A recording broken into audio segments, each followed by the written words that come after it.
Ether is a substance in Zenless Zone Zero that permeates the very world that our characters inhabit and influences their lives on a regular basis. People power their homes with ether, fight with ether, and commonly die because of ether. But what is this substance and how exactly does it work? Well, that is the very subject that I intend on diving into today. Because words like ether, miasma, and etheric energy are thrown around so often that they tend to really lose meaning after a while. So in this video, it is my goal to explain how all of the systems surrounding ether work and how they all contribute to the world building of Zenless Zone Zero. In the last video, we went over every single Void Hunter of the previous era, and in this one I will be explaining the entire power system and what makes this era of Void Hunters who they are. So without further ado, this is the Zenless Zone Zero power system explained. Okay, so before we go into why characters like Ishan can absorb massive amounts of ether corruption into her own body without dying, and then be completely fine, we gotta talk about ether. And just so you know, ether is not a particle in real life, but in the world of Zenless Zone Zero, it acts like one. So for the sake of making things easier for both of us, I'm gonna be referring to this as a particle. Good? Good. Ether is an exceedingly common particle that exists, well, everywhere. It's in the air, in the water, and in everyone's bodies all the time. But it is also the reason why people corrupt into ethereals, and the reason why people have electricity and new air do, and the reason why all of this is because of one simple concept: density. Because the ether particles that naturally occur in the air are benign and do not have the potential to corrupt anyone no matter how low the person's ether aptitude is. But the problems arise with the occurrences of hollows. So let's talk about how those work before we get into the complicated stuff. Put simply, ether particles are active particles that react to each other, and this activity seems to increase as more particles assemble, eventually reaching what is referred to as a Zenless limit, and then a singularity is caused due to the intense density, and thus a hollow is created. So they're kinda like a black hole, but instead of a gravity void, they create a null space where matter, space, and physics are distorted. And the more densely packed the particles are, the easier it is to be corrupted, and how dangerous and big a hollow is determined by that density. And from what we know, the first hollow was created in a war before the New Eridu era in the old civilization over 140 years ago. And while we don't exactly know what happened, we can imagine that they found a way to smash ether particles together, which caused the creation of the first hollow. So put into real life terms, you know the Large Hadron Collider over at CERN? The device created with the sole purpose of speeding up particles to smash them into each other? Yeah, imagine people did that, but with ether particles, and then they messed something up and a singularity formed. Then it just got worse and worse as more people got corrupted, and it's a domino effect until we reach the point of no return. So again, we don't know how the first hollow formed, but there are ways we can see it happening, especially since the old civilization was miles ahead of the stuff we have in real life. I mean, Billy and Chang'e were both made back then. So where we got CERN messing around with ions and protons, they were using ether, and now they have hollows, and so far as we know, 7 hollows, not counting the Dark Wall. So first we have the 6 Great Hollows, the Cretan Hollow hosting the Ballet Twins, Dead End, and 4th Street Hollows as companions, the Hawara Hollow with no known companions, the Lemnian Hollow hosting the Port Elpis companion hollow, the Papago Hollow hosting the Outer Ring companion hollow, the Persenis Hollow with Melano as its companion, and the Solove Hollow, which has no known companions. And the 7th one is Hollow Zero, which is bigger than all of the 6 by a long shot. And in each of these void world null spaces, there are ethereals that spawn in from either corrupted people or animals or inanimate objects. Either way, they mirror the landscape of the hollow and by nature contribute to the ether activity of that hollow, meaning that defeating a large majority of ethereals, or by taking out one really big one, you can reduce the size of a hollow and lead to eradicating it entirely. But ethereals do come with a fair share of anomalies, because we've recently seen them be able to retain their memories of who they used to be,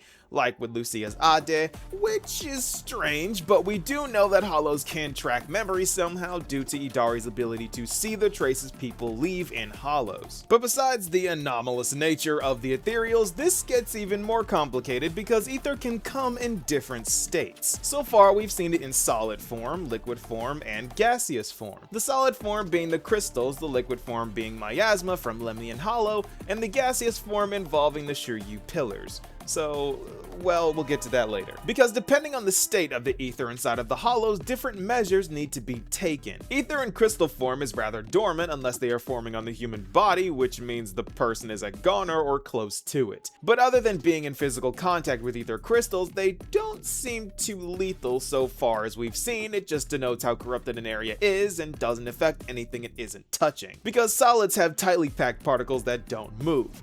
But liquid form ether, as we've seen from the miasma and Lemnian hollow, that causes way more problems. Because in liquids, particles of matter are allowed to move, and this is bad. Because miasma is basically ether that is dense enough to corrupt people, but is also flexible enough to spread easily, all while maintaining its high activity. We have seen this through the miasma creating its own corrupted fauna, and what is probably fungus, which then spreads ether spores, and you can already see how bad things can get very, very quickly. Because again, ether already exists in everything, and the only thing that changes in the hollows is the density of said ether. So just like ether can exist in plants outside of the hollow, it does so in hollows too. But that's not all about miasma, because instead of people just growing weaker and then corrupting, miasma displays a different range of symptoms, and that also show up way earlier. Why? Well, because miasma targets the mind instead of the body, creating illusions that worsen as the corruption gets worse, and then the body corrupts soon after. For my Honkai Star Rail players, think of it as memoria. Liquid memories that cause dizziness, hallucinations, and distorted memories that can lead to physical and mental degradation, which is rather accurate considering that we've learned through Idari that hollows have memory of things that happen inside of them, and she can see it. Also, ethereals kind of remember who they were before getting corrupted, because we got the ballet twins that still dance as they try to kill us. Something about hollows in memory and miasma being like memoria, something here is up, but I can't prove it yet. So let's move on. Because next we gotta talk about the gas form of ether. Well, so far we've seen that's the least bad kind we know of. It's still dense enough to be called ether, but it's not concentrated enough to cause major problems. I say this because of the Shiryu pillars. These towers are responsible for refining etheric matter into energy people can use like electricity. They do this via a pipeline that runs from the hollows to the pillars, and the excess is released as gas into the air in a process called Shiryu. Now, you can call this a gas or a plasma state because the release of this excess ether causes a northern lights-like phenomenon, where in real life it's stuff like oxygen and nitrogen particles being excited by solar wind, but in this case it's just ether particles being highly active ether particles. Which makes me wonder if the abundance of Shiryu pillars in one place could create an airborne hollow like the Hive Lord one that Sunbringer destroyed, just by releasing a ton of excess ether into the air. But that's besides the point. Point is, the Shiryu pillars are why we have electricity, and that is why we protect them. And that is also how ether is used in day-to-day life in a positive sense. But I hope you're ready for things to get weird, because now we gotta talk about how people fight using ether. I touched on this before, but that explanation was far too shallow, so let's go even deeper today. Alright, so we know people with higher ether aptitudes are stronger and can fight in more dangerous hollows for longer, but what about the weapons they use? Well, while I can't say for certain how Vivian or Nicole's weapons work, we do have some info on how Juyuan, Astro Yao, and Ishuan's weapons work. And for Juyuan, it's simple, so let's talk about her first. She loads ether rounds into her weapon and she's good to go. Yeah, nothing complicated there. Odds are Nicole and Vivian's weapons work like that too, but I don't have confirmation and Vivian's is weird, so not quite sure. But with Astro Yao, things get interesting because she can manipulate the ether particles in the air with her voice through her microphone. And through this particle manipulation, she can defeat ethereals and even power a flying building's engine. Yes, she is using the power of harmony through her voice like Robin does from Honkai Star Rail, but that power is more telepathic and this one is more particle manipulation. So magic, but more science-y magic. And this gets even crazier when you look into Ishuan, who has mastered the manipulation of ether in her own body, meaning that she can condense and dissipate it at will. So she can pull ether out of someone else's body who is being corrupted and absorb it into herself and then diffuse it enough to where she doesn't get corrupted corrupted while still containing it inside of her. Because again, it is the density of ether that causes corruptions and the crystals and stuff, but she can always manipulate the density of how packed the particles are together, and by doing that, she can absorb and control massive amounts of ether without being corrupted herself,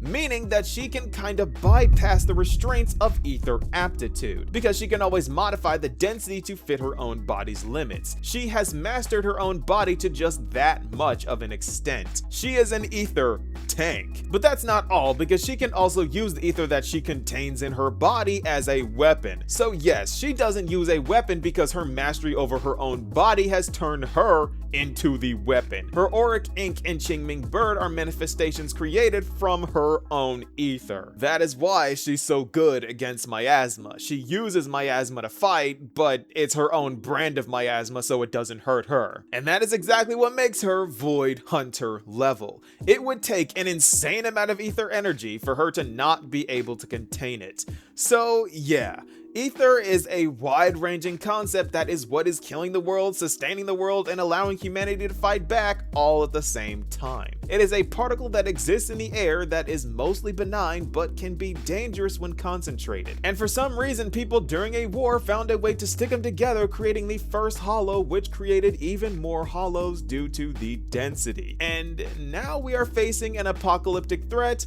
that humanity caused itself. Go figure. Because this is the Zenless Zone Zero power system explained. And we went over all types of power too, down to how the power in homes work to the in-game weapons. The Zenless Zone Zero power system is different, but also very similar to the stuff I'm used to. This video took more research than usual because I'm still getting used to how the systems work in Zenless and the intricacies of how everything works. So as I learn things, you guys get to learn too. We're in this together. So are there any ether details I missed, or did I say that word enough? I think I did, but what do you guys think? Be sure to let me know, and I'll see you all in the next video. Peace, y'all.